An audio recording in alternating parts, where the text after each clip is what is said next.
Hello everyone, आप देख रहे हैं मैथ्स विद राकेश छोकर। दोस्तों, आज मैं वीडियो लेके आया हूँ ईएमआरएस वैकेंसी 2025 के ऊपर। बहुत सारे स्टूडेंट मुझे कमेंट कर रहे थे, कभी सब्जेक्ट कॉम्बिनेशन पूछ रहे थे, कभी पूछ रहे थे सर कितनी वैकेंसी आएगी। तो आज इस वीडियो में मैं डिटेल से आप सभी के जवाब दूंगा। कमेंट में एक जवाब देना थोड़ा मुश्किल हो गया था, तो मुझे लगा कि इस पर एक वीडियो बनाना बहुत जरूरी है। सबसे पहले एक चीज बता दूं आपको, ये एक स्क्रीनशॉट है आपका, सॉरी, ये आपका एक स्क्रीनशॉट है जो मिनिस्ट्री ऑफ ट्राइबल अफेयर्स का है, जो ऑफिशियल ट्वीट है, ये सच है, जिस पर बहुत सारी वीडियो भर भर के बनाई गई हैं। तो आज इसकी सत्यता की जांच करेंगे, इसके पीछे एक्चुअल में लॉजिक क्या है, आपकी कितनी वैकेंसी आने वाली हैं, वैकेंसी आने वाली भी है या नहीं, कोई स्कूल खोल ले जा रही है या नहीं, पूरी डिटेल से आज की वीडियो में बात करेंगे। ईएमआरएस से रिलेटेड जो भी आपके डाउट हैं, इस वीडियो को कंप्लीट देखकर आपके सारे खत्म हो जाएंगे। अगर आप मुझे पहले किसी वीडियो में देख चुके हैं तो आपको पता है मैं बेवजह वीडियो नहीं बनाता। मैं वीडियो तभी बनाता हूं जब उसकी एक्चुअल में जरूरत होती है। तो इट इज राइट टाइम कि इसके बारे में मैं आपको सारी जानकारी दूं जो आपको पता होनी चाहिए। तो आज की वीडियो में हम जो आपके एकलव्य मॉडल रेजिडेंशियल स्कूल्स होते हैं, उनका पूरा सिलेक्शन प्रोसेस, सिलेबस, कितनी वैकेंसी आएंगी, कैसे आपका सिलेक्शन होता है, उसके बारे में पूरी डिटेल से बात करेंगे। इसके बाद कोई भी आपको वीडियो देखने की जरूरत नहीं पड़ेगी। दोस्तों, अगर आप मुझे पहली बार देख रहे हैं तो चैनल को सब्सक्राइब जरूर कर लें, ताकि आपको इस तरीके की वैल्यूएबल वीडियो मिलती रहे। तो सबसे पहले अगर मैं इस ट्वीट की बात करता हूं, तो कुछ तो लोग इस बात पर वीडियो बना रहे हैं कि आपके 740 स्कूल नए खुलने वाले हैं। ऐसा बिल्कुल नहीं है, ये बिल्कुल झूठ है। आपके इंडिया में ऑलरेडी 740 के आसपास ये आपके एकलव्य स्कूल हैं, और उन स्कूल को इंपावर करने के लिए ये बजट दिया गया है। एक बात ठीक है। और वो सारे स्कूल जो आपके 740 स्कूल हैं, उनकी कंप्लीट लिस्ट मेरे टेलीग्राम चैनल पर पड़ी हुई है। उसको जाकर आप एक बार जरूर देख लें। आपको पता होना चाहिए, अगर आप यहाँ पर सिलेक्शन ले लेते हो तो आपको जॉब कहाँ कहाँ मिलने वाली है। ये जो ट्राइबल जनजाति के जो स्टूडेंट्स होते हैं, बच्चे होते हैं, उनको स्टडी कराने के लिए स्कूल खोले गए हैं। सभी रेजिडेंशियल स्कूल हैं। ये कहने का मतलब आपको वहीं पर रहकर बच्चों को पढ़ाना पड़ेगा, और यहाँ पर सिर्फ टीजीटी और पीजीटी की वैकेंसियां आती हैं। तो इट मींस आपको उस जगह पर रहकर बच्चों को पढ़ाना है। आप अपनी फैमिली के साथ वहां पर रह सकते हो, क्वार्टर्स मिलते हैं। दूसरा, 2023 में इसकी एक बार लोगों की ज्वाइनिंग हो चुकी है, एक बार पेपर हो चुका है, तो इसके बारे में पूरी क्लियरिटी आप ले सकते हैं, कोई कष्ट नहीं है, क्योंकि 2023 में एग्जाम हो चुका है, लोगों का सिलेक्शन हो चुका है, वो जॉब कर रहे हैं, उनके सारे रिव्यू में इस वीडियो में आपको दूंगा। तो इट मींस वो 740 स्कूल की लिस्ट से आपको ये भी पता चल जाएगा कि आपको जॉब कहाँ कहाँ मिल सकती है, और वहां पर आप जॉब कर सकते हो या नहीं कर सकते। ठीक है। ये थोड़ा रिमोट एरियाज में ही सारे स्कूल होते हैं, क्योंकि ट्राइबल, आप समझ ही रहे हो, शब्द से ही पता चल रहा है आपको। तो इट मींस ये स्कूल नहीं खोले जा रहे हैं। इन स्कूलों में, इन स्कूलों को एम्पावर करने के लिए बजट दिया गया है, और ये हर उसमें सेशन में दिया जाता है, कोई इस बार ही अलग से नहीं दिया गया। इस बार थोड़ा ज्यादा बजट दिया गया है, एक बात। दूसरा, जो ये लिखा हुआ है कि 38,000 टीचर की वैकेंसी रिक्रूट की जाएंगी, इसका मतलब ये कतई नहीं है कि ये 25-26 में ही की जाएंगी। ये भी एक बहुत बड़ा मिथ है। मैं आपको अगर ये बताऊं कि पिछले साल आपकी कितनी वैकेंसी आई थी, तो करीब करीब 6,000 के आसपास आपकी वैकेंसी आई थी। तो इस बार थोड़ी ज्यादा वैकेंसी देखने के लिए मिलेंगी आपको, लेकिन वो 38,000 वैकेंसी नहीं होंगी। देखिए, मैं आपको एक बार सही आईना दिखाना चाहता हूं कि आप किसी कंफ्यूजन में ना रहें, सारी चीजें आपको ठीक पता चले। दूसरा, इस बजट से हमारा कोई लेना देना नहीं है, वो तो बजट अलॉट होता है, आपकी बार ज्यादा हुआ है तो रिक्रूटमेंट होनी है। चाहे केवीएस है, चाहे एनवीएस है, चाहे ईएमआरएस है, ये जितने भी आपके सेंट्रल गवर्नमेंट के जो भी आपके स्कूल्स होते हैं, ये अच्छी खासी पेइंग जॉब होती हैं, और ये 2-2.5 साल में अब एक बार जरूर अपनी वैकेंसी निकालते हैं। तो केवीएस की भी 2023 में वैकेंसी निकली थी। अब आपको पता है, बहुत सारी चीजें न्यूज में है, मार्च तक आपकी केवीएस की वैकेंसी आने वाली है। तो 2023 से 25 सेम ऐसे ही इसकी भी 2023 में वैकेंसी आई थी, पूरा सिलेक्शन प्रोसेस कंप्लीट हो गया, और अब 2025 में दोबारा वैकेंसी आएंगी, लेकिन वो 38,000 नहीं होगी। ये 38,000 टीचर की रिक्रूटमेंट की जाएगी 2-3-4 साल। समझ रहे हो बात को? तो ये तो था आपका इस ट्वीट की रियलिटी, जो आपको पता होनी चाहिए। तो एक तो बात ये है, वैकेंसी आएंगी। दूसरा, इस बात से वैकेंसीज का कोई डायरेक्टली संबंध नहीं है। हाँ, वैकेंसी आने वाली है, लेकिन इसके ऊपर वीडियो बेची जाए, ऐसा बिल्कुल गलत है। दूसरा, आपके स्कूल्स ऑलरेडी अवेलेबल हैं। दूसरा, अगर मैं कुछ टीचर्स का रिव्यू जो आपको बताऊं, जो मैंने पता किया है, बहुत अच्छा रिव्यू है उनका। इन स्कूलों का इंफ्रास्ट्रक्चर अभी भी बहुत अच्छा है, इम्पावर किया जा रहा है तो बहुत अच्छी बात है, लेकिन ये सारे स्कूल्स का इन्वायरमेंट बहुत अच्छा होता है। और अगर आपके अंदर थोड़ी देश सेवा की भी भावना है तो ये आपके लिए बेस्ट ऑप्शन हो सकता है। दूसरा, एक आपके दिमाग में ये बात रहनी चाहिए कि आपको थोड़ा रिमोट एरिया में रहना पड़ेगा, लेकिन हाई पेइंग जॉब है। अगर आपने एक जॉब की शुरुआत करनी है तो ऑप्शन बुरा नहीं है, इट इज राइट टाइम। अगर मैं टीचिंग जॉब्स के बारे में बात करूं तो 2025 जो आपका वर्ष है ये गोल्डन ईयर है आपकी वैकेंसीज का, क्योंकि वही दो ढाई साल पूरे हो गए हैं 2023 से। तो अब आपको हर जगह वैकेंसी देखने के लिए मिलेंगी, चाहे केवीएस है, चाहे एनवीएस है, चाहे आपका ये ईएमआरएस है। ठीक है, तो ये तो था बिल्कुल बेसिक बेसिक बातें जो शायद आपको क्लियर हो गई होंगी। अब उसके बाद, अब एक्चुअल में अगर वैकेंसी आने वाली हैं, अगर 7 8 10 हजार या 15 हजार तक भी वैकेंसी आती हैं, तो ये टीचिंग एग्जाम्स के लिए बहुत ज्यादा वैकेंसी है। तो ये आपके लिए गोल्डन अपॉर्चुनिटी है, ये आपको बात समझनी पड़ेगी। अब इसकी जो तैयारी है वो आप नोटिफिकेशन आने के बाद शुरू करते हो। टीचिंग एग्जाम की तैयारी करने वाले स्टूडेंटों की सबसे बड़ी समस्या ये है, या तो वो बस अफवाहों को सुनते रहते हैं या फिर नोटिफिकेशन का वेट करते रहते हैं। ये ऐसे एग्जाम होते हैं जो हर साल नहीं होते, आपको एक दो बार ही चांस मिलेगा ढंग से अपनी लाइफ में उन 5 7 सालों में। तो उसको मत गवाया करो। जब कोई किसी भी टीचिंग वैकेंसी कोई भी निकलती है तो उसके लिए आप कम से कम 2 3 महीने से तैयारी शुरू कर दें, ताकि टाइमली आपका सिलेबस कंप्लीट हो जाए और सारी चीजें बेहतर हो और आपको जॉब मिले। ये सारे फॉर्म की फीस आपकी 1000 1000 1500 होती है। तो इस टाइम पर आप फॉर्म भी भर के अगर पहले से तैयारी नहीं स्टार्ट कर रहे हो तो आप बेवकूफ हो। तो अब इसके बारे में और क्या क्या जानने की जरूरत है। मैं जो भी चीज बताऊंगा आपको वो कुछ भी अपनी तरफ से बना के नहीं बताऊंगा। जो आपका 2023 का ईएमआरएस हुआ था, अब वो इससे पहले तभी हुआ है, और उसमें जो भी चेंजेस आने थे उस टाइम पे अच्छे खासे आए थे। तो उसके भी हाथ पर ही सारी चीजें मैं आपको बताऊंगा, पीछे कितनी वैकेंसी थी, सिलेक्शन कैसे हुआ था, और हमने क्या क्या इस बार उसमें चेंज आ सकता है, क्या क्या चीजें जाननी है। पहले वही इसका रेफरेंस लेंगे हम। दूसरा, इसमें सिलेक्शन प्रोसेस क्या होता है, सिलेबस एक है ना, सिलेबस के बारे में भी डिटेल से बात करेंगे, क्योंकि यहाँ पर हर आपकी सिर्फ टीजीटी की और पीजीटी की वैकेंसी निकलती है, तो आपका कंसर्न सब्जेक्ट या सी नंबर का होता है।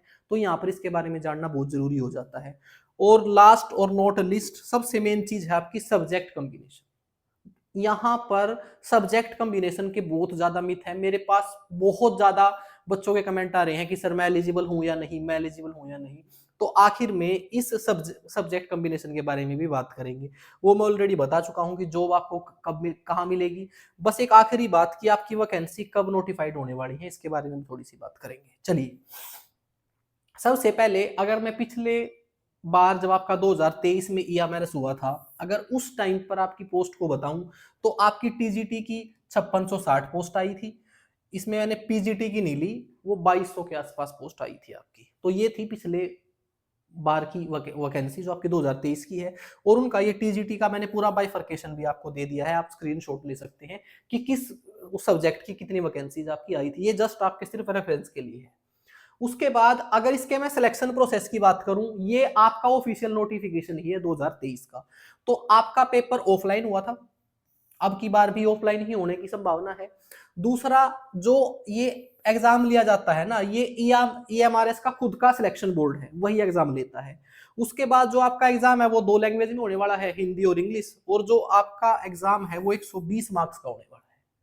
और अगर आप लैंग्वेज के टीचर बनना चाहते हो तो आपको एक लैंग्वेज कॉम्पिटेंसी टेस्ट भी देना पड़ेगा, ये क्वालिफाइंग नेचर का होता है 30 मार्क्स का। यहीं पे एक चीज क्लियर कर दूं, यहाँ पर इंटरव्यू नहीं हुआ था पिछली बार, अब की बार भी नहीं होगा। तो कहने का मतलब ये 120 मार्क्स ही आपका सिलेक्शन श्योर करेंगे। अब मोटी मोटी बात अगर मैं बताऊं कि इसके लिए आपको जरूरी क्या है, एक तो आपकी बीएड होनी चाहिए, सभी की बीएड जरूरी है, बीएड होना। दूसरा, आपके पास सीटेट क्वालिफाई होने का सर्टिफिकेट होना चाहिए, ये इसकी एलिजिबिलिटी है। आगे सब्जेक्ट कॉम्बिनेशन की बात करेंगे। कहने का मतलब आप ग्रेजुएट और बीएड हो और साथ में आपके पास सीटेट का सर्टिफिकेट है। अगर मैं इसकी सैलरी की बात करता हूं तो ये म्यूजिक, आर्ट और जो आपके पीईटी वाले टीचर होते हैं इनका लेवल 6 है, यानी कि 4200 पे ग्रेड की जॉब है। लेकिन ये बाकी सब्जेक्ट की जो टीजीटी की वो है आपकी, वो 7th पे कमीशन की जॉब है, जो करीब करीब 80,000 के आसपास होती है। चलिए, अब अगर मैं 120 मार्क्स का बाइफर्केशन करूं, कौन सा सब्जेक्ट कितने नंबर का आता है, तो इसमें सबसे मेन तो है आपके ये 80 मार्क्स, ये आपके कंसर्न सब्जेक्ट के रहते हैं। जिस सब्जेक्ट के आप टीजीटी टीचर बनने वाले हो, आपका इंग्लिश का हो सकता है, हिंदी का हो सकता है, मैथ का हो सकता है, सोशल स्टडी का हो सकता है, साइंस का हो सकता है, तो उसके आपके 80 मार्क्स के 80 क्वेश्चन आएंगे। उसके बाद 10 क्वेश्चन आपके जनरल अवेयरनेस के आएंगे, आपके 10 क्वेश्चन आपके उसके आएंगे रीजनिंग के आएंगे, 10 क्वेश्चन आपके कंप्यूटर के आएंगे और 10 क्वेश्चन आपके टीचिंग एप्टीट्यूड के आएंगे। अब यहाँ पर एक छोटी सी बात ऐड कर देता हूँ, जैसे अभी तक आपकी वैकेंसी नोटिफाई नहीं हुई है, तो मेरे तरफ से सजेशन है आपको कि इस टाइम आपको क्या करना चाहिए, सिर्फ अपने कंसर्न सब्जेक्ट की तैयारी शुरू कर दो, इनको अभी रहने दो, इनकी तैयारी नोटिफिकेशन के बाद भी की जा सकती है। सबसे पहले अपने कंसर्न सब्जेक्ट की तैयारी शुरू कर दो, और वो आज से ही शुरू कर दो अगर आपको जॉब चाहिए। ये मैं ऑलरेडी बता चुका हूं, ये 30 मार्क्स का आपका लैंग्वेज का पेपर होने वाला है, इसमें थर्ड लैंग्वेज भी हो सकती है।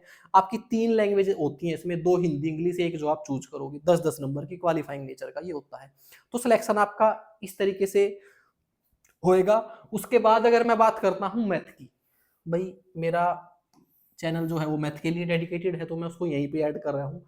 टीचिंग का आपका मैथ के सिलेबस के लिए भी स्टूडेंटों के कमेंट आ रहे थे कि आपका टीजीटी मैथ का सिलेबस क्या है, तो टीजीटी मैथ का सिलेबस है ये, इसकी डिटेल लिखा हुआ है बहुत सारा, इसका पूरा डिटेल सिलेबस टेलीग्राम चैनल पे डाल दिया है, इस वीडियो के डिस्क्रिप्शन में मिल जाएगा, उसको ज्वाइन करके वहां से देख लेना। यहाँ पर ये टॉपिक लिख दी है मैंने इधर, ठीक है, इनके आगे बहुत डिटेल लिखी हुई है, रियल नंबर की, आपकी एलिमेंट्री नंबर थ्योरी की, पोलिनोमियल्स की, ये सारे टॉपिक पूरी डिटेल से दिए हुए हैं। अब अगर मैं बात करूं तो इनका लेवल क्या है, पीछे ही दिखा देता हूं इनका लेवल क्या है। देखो ये क्या लिखा हुआ है, आपके कंसर्न सब्जेक्ट में एक लाइन लिखी हुई है कि डिफिकल्टी लेवल ग्रेजुएशन तक का आपका रहेगा। उसने ये नहीं कहा है कि आपका ग्रेजुएशन तक के सारे टॉपिक आएंगे, ये गलती करते हैं। आपका ग्रेजुएशन तक का डिफिकल्टी लेवल रहेगा, लेकिन अगर मैं आपको ये बताऊं कि आपका कौन सा टॉपिक किस क्लास से रिलेट करता है, तो ये यहां से लेकर और यहां तक ये आपका 9th टू 12th है, सॉरी 9th टू 10th है। ये जो सिलेबस है आपका रियल नंबर से लेकर ट्रिग्नोमेट्री तक, ये आपका 9th टू 10th लेवल तक का आता है। मैं टीजीटी का जो आपका ईएमआरएस का 2023 का पेपर हुआ था, उसकी डिटेल्ड वीडियो लेके आने वाला हूं, पूरा पेपर आपको हल कराऊंगा, वहां पर क्वेश्चनों का लेवल भी आपको पता चलेगा।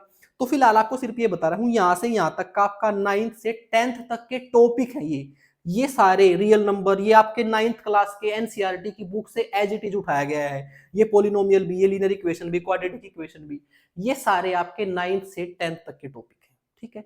इनका डिफिकल्टी लेवल 12th लेवल तक का और ग्रेजुएशन लेवल तक का हो सकता है, जैसे कि मैं ट्रिग्नोमेट्री की बात करता हूँ, वैसे तो आपके 9th 10th में भी आती है, लेकिन इसका जो डिफिकल्टी लेवल है वो आप 11th 12th तक सोच सकते हो, इतना ही है बस।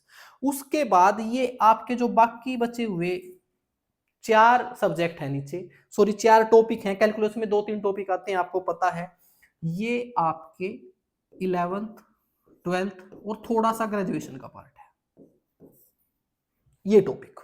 बाकी ये आपका जो ऊपर वाला है ये 9th से 10th, ये आपका 11th 12th थोड़ा सा ग्रेजुएशन। अगर मैं इनका परसेंटेज बांटूं जो आपके एग्जाम को मैंने देखा है, तो मैं ये बोलूंगा कि 60 से 65% तो आपका ये रहेगा, और आपका 35 से 40% आपका ये रहेगा, ठीक हो गया। तो यहां पर इस पर तो पूरा फोकस, 100% फोकस, क्योंकि ये बहुत इजी है, बहुत ज्यादा इजी है, इसको आराम से किया जा सकता है। ये थोड़ा सा टिपिकल है, इसको आप जब आपका एग्जाम का नोटिफिकेशन आ जाए तब शुरू कर सकते हो। अगर आप इसकी तैयारी मेरे साथ करना चाहते हैं तो मैंने एक बैच बना रखा है, ये संपूर्ण बैच बनाया है मैंने। आपका जो केवीएस का सिलेबस है ना, जो आपका केवीएस का सिलेबस है वो सिर्फ इतना ही है, ऊपर वाला केवीएस टीजीटी का सिलेबस सिर्फ ये ऊपर वाला है, एज इट इज, एक एक लाइन यूं की यूं लिखी हुई है। तो ये सिलेबस आपका केवीएस टीजीटी का और ईएमआरएस का सेम है, लेकिन ईएमआरएस का ये थोड़ा उससे एक्स्ट्रा है। तो मैं आपको ये बताना चाहता हूं कि जो मैंने ये केवीएस का बैच शुरू कर रखा है, इसमें आप यहां तक की अपनी तैयारी कर सकते हो। मैंने ईएमआरएस का अलग से बैच क्यों नहीं शुरू किया, क्योंकि अभी तक मुझे वैकेंसी का पता नहीं है कि कब तक आएंगी, इसके बारे में थोड़ा और बताऊंगा आपको कि अभी शुरू क्यों नहीं किया। लेकिन ये मैंने एक कोर्स शुरू कर रखा है जिसमें मैं बहुत डिटेल से आपका 65% सिलेबस कराऊंगा, इसकी वीडियोस मेरे यूट्यूब पे भी पड़ी हुई हैं, और मेरा ऐप डाउनलोड करके आप 2 से 3 वीडियो एज ए डेमो देख सकते हो, उसके बाद कोर्स परचेज कर सकते हो। आपको पता चलेगा कि किस लेवल का पढ़ाया जा रहा है। मैं इस बात की गारंटी देता हूं कि अगर आपने ये ऐप डाउनलोड करके 2 क्लास देख ली तो आप खुद ही कोर्स खरीद लोगे, मुझे कुछ भी कहने की जरूरत नहीं है। ये मैं सिर्फ आपको इसलिए बता रहा हूं कि आपका कंसर्न सब्जेक्ट 80 नंबर का आता है, उसको आप 2 या 3 महीने में नहीं कर सकते, उसको आज शुरू करना पड़ेगा। और ये जो आपका एग्जाम होता है, ये कॉम्पिटिटिव एग्जाम की तरह नहीं है जो आपके एसएससी के और रेलवे के होते हैं। ये आपका एनसीईआरटी बेस्ड एग्जाम है। इसके लिए आपको एनसीईआरटी का कंप्लीट नॉलेज होना चाहिए, उसके लिए कोर्स खरीदना अनिवार्य है। आपका 1000 से 1500 रुपए फीस है आपकी फॉर्म भरने की, और इस कोर्स की जो फीस है वो 1199 है। तो मैं आपको सिर्फ ये बताना चाहता हूं कि कुछ भी फीस नहीं है। और अगर आप यहां कोर्स नहीं खरीदना चाहते, अगर आप किसी और टीचर को जानते हैं तो आप कोर्स खरीद लें, ये आपके फायदे की बात है। टाइम वेस्ट मत करना इधर उधर से, खासकर यूट्यूब से मत करना। किसी भी टीचर ने यूट्यूब पर ये सिलेबस पूरा नहीं पढ़ा रखा, आप यूट्यूब को पूरा ढूंढ लीजिए, मैं इस बात की गारंटी दे रहा हूं। तो बेवजह टाइम वेस्ट मत करना। मैं सिर्फ आपको यही बताऊंगा कि अगर कंसर्न सब्जेक्ट तैयार करना है तो आपको डेफिनेटली कोई ना कोई कोर्स परचेज करना पड़ेगा। दूसरा, एक बात और, अब जो ये बाकी बचा हुआ सिलेबस, इसका क्या किया जाए? जैसे ही ईएमआरएस की वैकेंसीज का मुझे डेफिनेटली फाइनल हो जाएगा कि हाँ वैकेंसी निकलने वाली है, तो मैं इसके लिए एक कोर्स बनाऊंगा। एक और बता दूं आपको, अगर कोई इसका कंप्लीट कोर्स बेच रहा है ना, तो भी आपको बेवकूफ बना रहा है। उसका केवल कारण इतना है, इसका और इसका कोई संबंध नहीं है।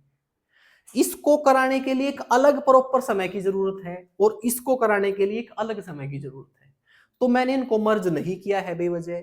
यहां पर 2 अलग-अलग पार्ट में आपको पढ़ने में ज्यादा आसानी रहेगी। बेसिक जब आपके क्लियर हो जाएंगे तभी आपको ये भी समझ में आने वाला है। और इसके लिए जब मैं अलग से कोर्स बनाऊंगा और ये आपका पूरा हो रहा होगा, तो इसको पढ़ने में आपको मजा भी आएगा, क्योंकि आपको पता है कि आपका 60 से 65% ऑलरेडी तैयार है। इसकी आपकी प्रैक्टिस चल रही होगी और इसके आप कंसेप्ट सीख रहे होंगे। ठीक है, मेरी तरफ से इस बारे में इतना ही है। आप बेफिक्र होकर इस कोर्स को ज्वाइन कर सकते हैं, चाहे आप ईएमआरएस देने वाले हैं और केवीएस देने वाले हैं तो डेफिनेटली इसको ज्वाइन करें। और ज्वाइन करने के लिए एक ही बात, मेरी तरफ से कोई रिकमेंडेशन नहीं है, बस यही है कि मेरे ऐप को डाउनलोड कीजिए, वहां से आपके एंड्रॉइड जो भी आपका मोबाइल ले रहे हो वहां से आपके प्ले स्टोर से मैथ्स विद राकेश छोकर जाकर आपको बैच नजर आएगा, उसकी डेमो वीडियो देखो, आप खुद डिसाइड कर लोगे। इसके बाद अब अगर मैं आगे बात करता हूं इसकी क्वालिफिकेशन की, जो मैंने ऑलरेडी बताया था कि सब्जेक्ट कॉम्बिनेशन लाइक दैट, ये सारी चीजें देखो। सबसे पहले तो आपकी एज 35 साल से ज्यादा नहीं होनी चाहिए। उसके बाद 35 के बाद आपकी एज का रिलैक्सेशन आपके पास है, वो आपको पता होगा। ये टीजीटी के सभी टीचर्स के लिए वो ये एक ही बात कह रहा है कि आपके पास एक तो ग्रेजुएशन होनी चाहिए, और वो ग्रेजुएशन कैसी हो सकती है, या तो बीएससी हो सकती है, किसी सब्जेक्ट में ऑनर्स कर रखा हो आपने, बैचलर ऑनर्स डिग्री, और एक आपके पास बीएड होनी चाहिए, या फिर आपने सिर्फ बीए कर रखी है। कहने का मतलब आपके पास ग्रेजुएशन होनी चाहिए और बीएड होनी चाहिए। अब उसके बाद आपका एक सब्जेक्ट कॉम्बिनेशन और मांगते हैं, ये केवीएस में भी यही है, ईएमआरएस में भी यही है, और आपका एनवीएस में भी यही है। ये क्या है? यही एक ऐसी बसड़ है जो सबको बहुत ज्यादा परेशान रखती है। और वो क्या है, देखिए एक बार। सबसे पहले तो ये है कि अगर आप टीजीटी हिंदी से देने वाले हैं तो हिंदी आपने 3 साल पढ़ रखी हो ग्रेजुएशन में, आप टीजीटी दे सकते हो, बस इतना ही है। हिंदी और इंग्लिश के लिए इतना ही है। आपने अगर 3 साल अपनी लैंग्वेज पढ़ रखी है तो आप उसके लिए एलिजिबल हो। सबसे बड़ी समस्या है मैथ की। अगर मोटे मोटे तौर पे बताऊं तो मैथ के लिए वही एप्लीकेबल है जिसने आपका नॉन मेडिकल से 12th कर रखी है और फिर आगे वो बीएससी कर रहा है, और बीएससी में उसके पास सब्जेक्ट हैं मैथ, फिजिक्स और केमिस्ट्री। सही तो वही एप्लीकेबल है। ये कॉम्बिनेशन में बहुत ज्यादा घुसने की जरूरत नहीं है। एक तो जिसकी बीएससी है वो तो डेफिनेटली इसके लिए एलिजिबल है। अब इसमें क्या कह रहा है वो ये बता देता हूं आपको। वो ये कह रहा है कि आपने बैचलर डिग्री कर रखी हो मैथमेटिक्स में अलोंग विद फिजिक्स, फिजिक्स भी होनी चाहिए और मैथ भी होना चाहिए, और उसके बाद कोई एक सब्जेक्ट हो केमिस्ट्री, इलेक्ट्रॉनिक्स, कंप्यूटर साइंस और स्टैटिस्टिक्स, इसमें से कोई एक सब्जेक्ट और हो। दूसरा वो कह रहा है अगर आपने सिर्फ 2 साल भी सब्जेक्ट पढ़ रखे हैं, देखो in case such universities which provide for 2 subject out of the 6 as mentioned above in the final year of graduation।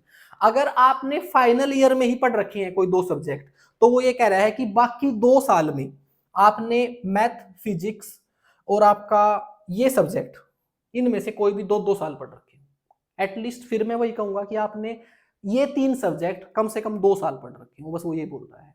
उसके बाद अगर आपने कोई सब्जेक्ट ऑनर्स कर रखा है, जैसे कि candidate who have passed BSc degree with honours in math, उसके साथ भी यही कंडीशन है कि वो एलिजिबल तो है, लेकिन उसने फिजिक्स और केमिस्ट्री कम से कम, physics, chemistry, electronics, computer science और स्टैटिस्टिक्स कम से कम 2 साल और पढ़ रखी हो।